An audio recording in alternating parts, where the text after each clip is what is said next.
All right. Hey, looks like we're going live. We are live now. I was actually checking to see if we were on someplace else, but hey, well, hello, and welcome, authentic leaders. Welcome to an Authentic Leader Live.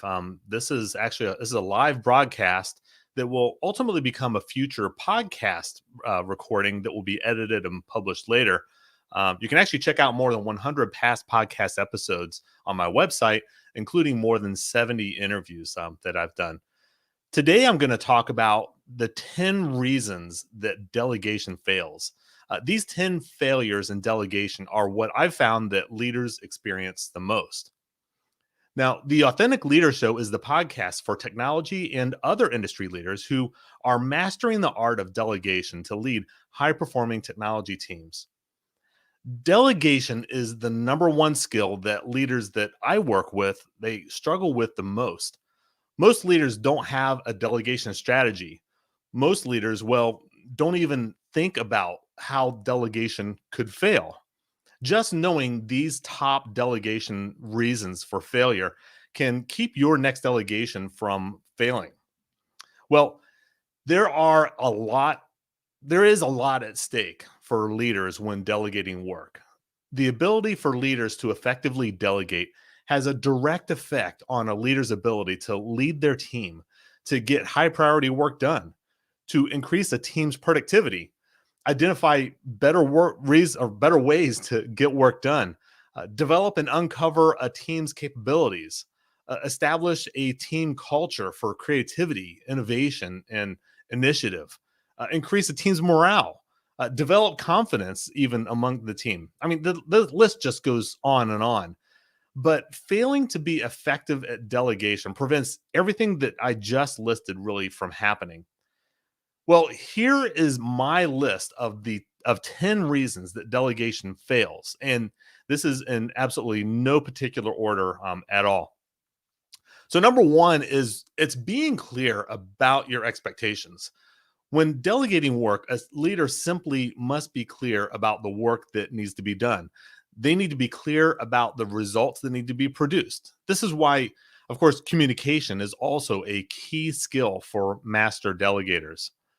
Number two, I've got listed here is that there's a lack of skill or the availability of training for the person who's doing the delegated work.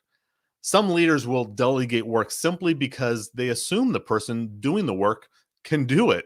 I've seen cases where the person doing the work has never done the work that they're being asked to do. And sometimes, because of the culture of the team, that team member maybe doesn't feel that they can admit that they don't know how to do the work. So it ends up taking them a significantly longer time to do the work because they are figuring it out on their own.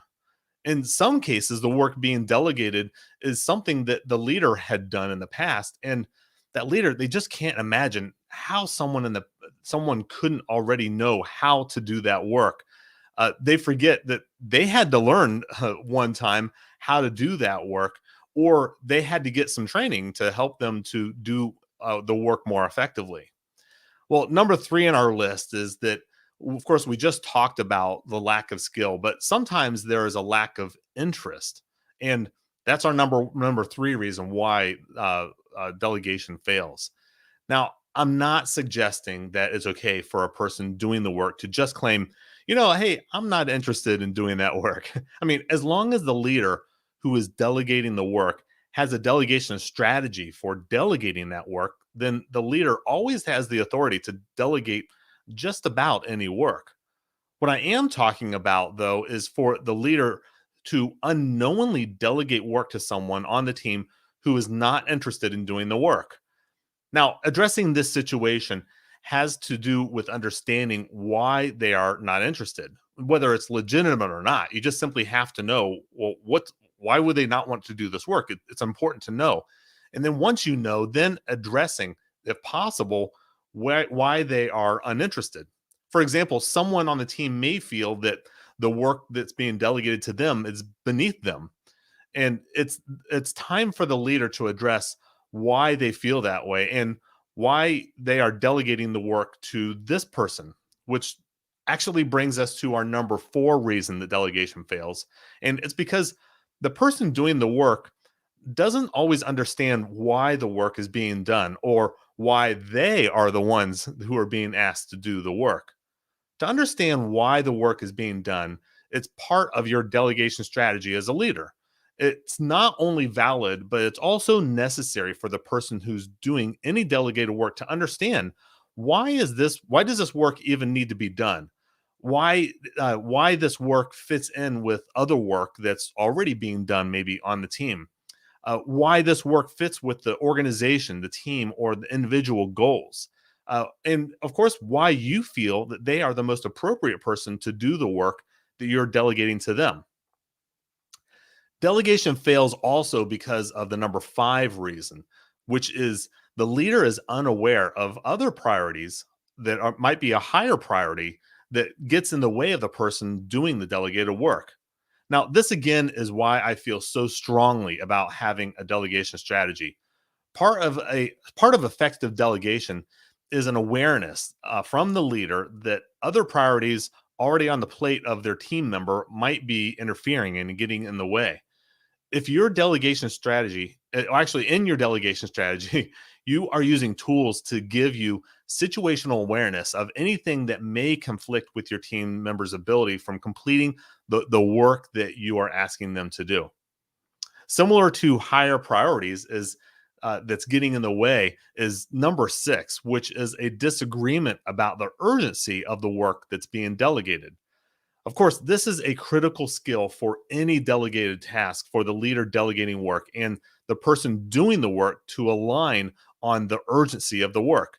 This is another critical communication skill that in your delegation strategy includes a dialogue so that everyone is clear about the urgency to get this work done.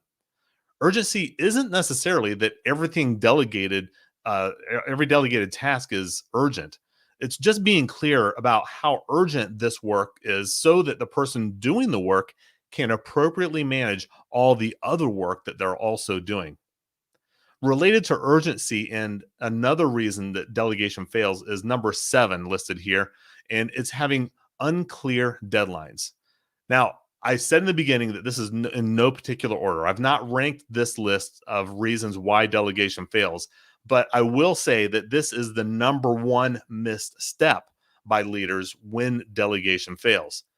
Now, the first question I always ask my leaders when they complain that delegated work is not getting done is asking them this question: when did you both agree that the work needed to be completed by? Now, that's a tough question to receive as a leader because leaders immediately recognize that without a deadline, it's very hard to hold your team accountable. When I ask that question, I sometimes get this response: well, they know or they should know when this needs to be done, which of course causes me to ask a new question. And my next question is, well, how do they know or how would they know? Again, it's a tough question for leaders to receive. Let's just be clear here. Any delegated task of any kind of importance simply must have a due date. Establishing a due date must be a part of your delegation strategy every time you delegate, especially that important work. The number eight reason that delegation fails is that the work that's being assigned, it's not fully delegated. Now, what I mean by this is that the leader delegating the work holds on to a portion of that work. The leader hasn't fully delegated all of the work, and as a result, it's unclear who's doing what. If delegated work has a portion of work that can't be delegated, then clearly define the work that the leader is retaining and the work that the team member will do as two separate assignments. Or in some cases, a leader needs to ask themselves, well, why can't I delegate the entire work? In most cases, it's because the leader, they don't trust the person who's doing the work. Maybe they don't trust that they'll do it completely or they'll do it the way that needs to be done. Trust is another part of your delegation strategy. And I know how, and really, it's knowing how to cultivate trust amongst your team. It's really another critical skill for leaders. Number nine is it's a unique reason for delegation to fail, but I've seen this happen more regularly than you might think. And it's when there is a disrespect for the leader. Now, this is especially tough because many times the leader is unaware that there's any lack of respect. It all has to do with how the leader is leading the team.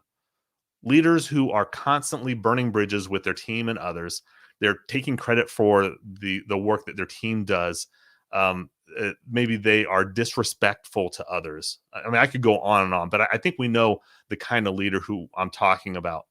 Leaders who are unaware, or leaders who actually are aware, the other side of that, leaders who are aware that there is a lack of respect, they either pretend they have it all together, hoping that nobody notices, or is fooled into thinking that the leader has it really all put together. And hey, a secret between you and me, everyone knows that they're faking it when they don't know what they're doing. Or the other side of that is that the leader knows that there is a lack of respect, but they really don't know how to fix it. Well, of course, that's where I come in and I help leaders to increase their credibility as an authentic leader, but we'll save the advertisement for later. Well, the number 10 in my list of reasons delegation fail, it's when the culture of the team is a risk adverse culture. In order for a leader to become a delegation master, the leader is going to have to accept a certain level of risk. Many leaders working in a risk adverse culture are completely unaware. Leaders are unaware because they haven't recognized that a leader is always responsible for the team's culture and other poor leadership behaviors that can feed a risk adverse culture without the leader even recognizing it. So, this is a tough reason that delegation fails. Years ago, before I started my coaching practice, I was part of a consulting and coaching team for executives at a nuclear power plant. As you can imagine, it can be easy to have a risk averse culture at a nuclear power plant. Every single action taken at the nuclear plant is to reduce risk. So, once it was recognized that risk was getting in the way of getting work done, leadership at the plant had to be very intentional about their delegation strategy. Now, a bonus reason I'm going to share here, number 11 out of our 10 reasons that delegation fails, is that delegation fails is that when the leader has a requirement for perfection. Now, what I'm talking about here is when the leader exerts that their high standards, perhaps maybe even unrealistically high, that work must be done perfectly. Now, in some industries, with some critical work, of course, the work must be perfect. I would see the surgeons or technology security or even nuclear power plants. But what I am talking about is in the normal operations of work that needs to get done by someone else through delegation. Another part of your delegation strategy is how to delegate appropriately so that the person doing the work can learn, grow, and acquire new skills that can be perfected over time. This is also where coaching comes in. And here I'm talking about where the leader is coaching their team to improve. With any delegated task, the leader needs to be able to allow for calculated mistakes and the coach and to also coach their team to learn from them and make improvements for next time. So, here is my list of 10 reasons that delegation fails. Number 1 is unclear expectations. Number 2 is the lack of skill or training. 3 is lack of interest. 4 is they don't understand the why. 5 is that there are other higher priorities. 6, there is a disagreement about urgency. 7, there's no deadline established. 8, the work is not fully delegated. 9, there's disrespect for the manager. 10, a risk averse culture. And of course, your bonus number 11 out of the 10 reasons that delegation fails is perfection requirement. Do you struggle with delegation? Can you relate to anything that I listed here in my list of 10 or actually 11 reasons that why delegation fails? Well, let's talk about your delegation strategy and see where you may have some opportunity to increase your delegation mastery. Schedule your free strategy call at christopherrjones.com. If you can relate to anything that I shared today, or if you have any questions, put a comment here and I'll respond. You can also DM me or reach out to me through my LinkedIn profile. Next month, I will be hosting a free delegation workshop. I'll be giving away all that you need to know to become a delegation master. If you'd like to learn more about this workshop, private message me or leave a comment below and I'll get you all of the details. You can connect with me on LinkedIn. You can find me at I am Christopher Jones. You can find more information and get other free resources when you go to christopherrjones.com. Hey, thank you for joining us today. Please come back next week for another podcast episode. Next week, we will have another Authentic Leader Live right here on LinkedIn and my YouTube channel.